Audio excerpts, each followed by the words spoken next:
দুগৰাকী আমাৰ দলৰ কৰ্মকৰ্তাক কালি তেওঁলোকে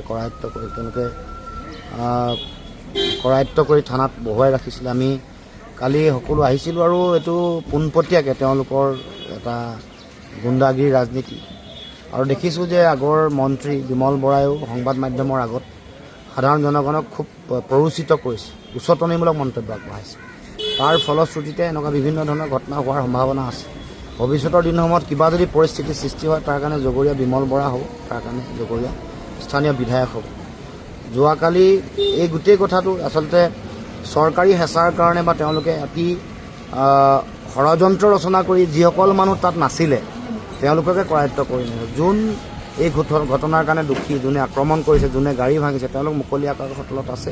আৰু যিসকল ঘৰত আছিলে, যিসকলে দলীয় কাম কাজত জড়িত হৈ আছে, তেওঁলোকক আকৌ কৰায়ত্ব কৰিছে। এই যিটো নীতি মানে প্ৰশাসনৰ বা পুলিচৰ, এইটো আমি বিৰোধিতা কৰিছোঁ আৰু কৈছোঁ যে ইকুৱেল জাষ্টিছ, সকলোৰে সমান ন্যায় সকলোকে দিব লাগে। আৰু এই ধৰণৰ যি কথা বতৰা আছে, সন্ত্ৰাস বা আক্ৰমণ বা গুণ্ডাগিৰি চলাইছে বিজেপিয়ে, মানুহৰ ওপৰত আক্ৰমণ কৰিছে, শাৰীৰিকভাৱে অপদস্থ কৰিছে, কিন্তু যিসকল আক্ৰমণকাৰী তেওঁলোকক এতিয়ালৈকে কোনো কৰায়ত্ব কৰা নাই। সেইকাৰণে আমি যোৱাকালিও দাবী জনাইছোঁ তেওঁলোকক কৰায়ত্ব কৰক। আমাৰো কোনোবাই যদি আইন হাতত তুলি লৈছে, আইনৰ বাহিৰত থাকি কাম কৰিছে, তেওঁলোককো আইনৰ মতে তেওঁলোকে পাব লগা শাস্তি পাব।